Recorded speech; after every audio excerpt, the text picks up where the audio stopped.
Okay folks, just the other day I was told there are no secrets to stretching. So here's 4 of them, many more to follow. Feedback. So if you can dowse, it's a form of muscle testing, kinesiology, applied kinesiology. So let's take gross muscle testing. You whack the guy in the belly, if it bounces off, that means it's strong and you didn't do any kind of disruption. If you add a little bit of technique and a little bit of energy, you can disrupt before the impact. It will then weaken his nervous system and the abdominal muscles, and it will go in and he'll go, ugh, slightly winded, move back a little bit, depending on how nasty you're doing the test. Start at a few percent and then build up. So that's a gross muscle test for martial artists, all good. You can use a center lock and add different players to that. You can use kinesiology muscle tests, so you test the strength of the arm and you do something and see if it goes weak. So that's a secret in itself, getting feedback from your nervous system. Second secret, yin-yang theory.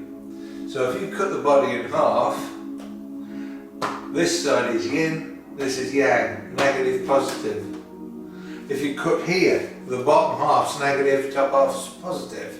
If you cut down the side, the front is negative, back is positive. And if you short them out, however accidental or on purpose, it will make you weak. So you can muscle test and this will go weak. Or the other guy shorts it out and muscle tests and it goes weak. So, like stretches, you're shorting out top, bottom, left, right, and the nervous system is being affected, so it can cause a stress reaction. Similarly, body misalignment. So if you stood straight, test, look over there, this goes weak. Stood straight, test, turn your foot out, this goes weak. Similar stuff. So there's 3 secrets already. We need to eliminate yin-yang problem, body misalignment problem. And you can do that with a Qigong Tang Soo Do form or a little bit of Qigong, 6-element Qigong, and all that goes away.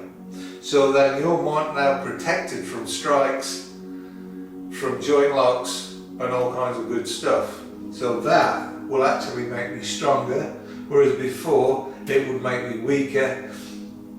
And if you're an old geezer like me, a little bit of stress is a bad thing. If you're young and bendy, it don't matter. So, another secret, when you do this, the sciatic nerve is in play and it don't like it. So if we look at the feedback we can get, we're getting an anti-clockwise here. If we want to use the dowsing rod, we just go good energy, no bad energy. So it's kicking out some negative, so it's causing a stress reaction, so your muscles are going to tighten up and you might get muscle damage if you continue. If you get all jumpy around you like old school and get a sweat on and get some endorphins going, then it'll be all fantastic, but you won't be able to walk either the next day or the day after. Well, if you train every day like we used to, I could walk for 15 years. But that's how fun it used to be. So now what we can do, and some people call this a sciatic glide. So you move the foot to affect the sciatic nerve. And guess what? It works for the person on YouTube, but it don't work for me. What does work for me, having this feedback secret, is, this is all negative, if I do it with tension, so I'm pulling the foot towards me and then working it, you only need 3 to 5 pumps. And then this now goes all relaxed and positive. Same this side. I'm trying to do it with a rubber band. So you put a rubber band around, and a friend of mine gave me some, but they're too short. I tried tying knots and it's a nightmare. Okay, so now we can take up the slack. And we'll check, and there we go, negative feedback immediately. Yeah, there it is. So I'm not doing a lot of other stuff, just doing this sciatic technique, okay? Call it a calf pump. So pull back with a little pressure and hit that 3 or 4 times.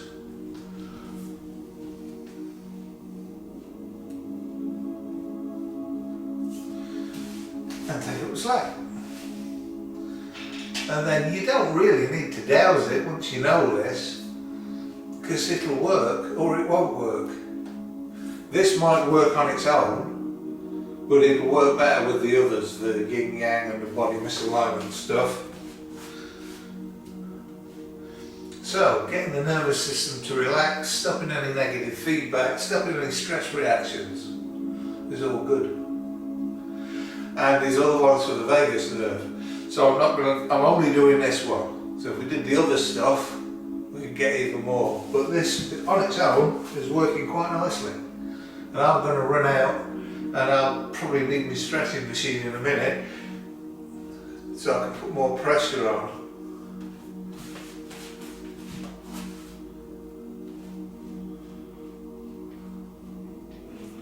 And obviously this is now boring for you people watching, so I should cut it short. And you can see if we keep doing that, we're getting somewhere close to a decent stretch, and then we can start going forward and side to side, but I just had a big T, so I'm not doing that. There we go. So we're getting quite a good stretch quite quickly, with no warm up. So if there's no negative feedback, there's no tension, there's no pinched nerves, vagus nerve is happy, sciatic nerve is happy, hydrated, relaxed. You don't really need to warm up. Because you say if you warm up, you can increase your range of motion by whatever percentage, I don't know. As soon as you cool down, it's gone again. So stopping all this negative feedback is a good thing, because I've seen over the years a lot of people, if you do static stretching before it kicks, you have to actually get your legs going again. So it seems to slow you down. It's not a bonus, so a lot of people will stretch at the end of a class. But stretching this way, I can kick straight away, so it's excellent. It's really good. One more for luck.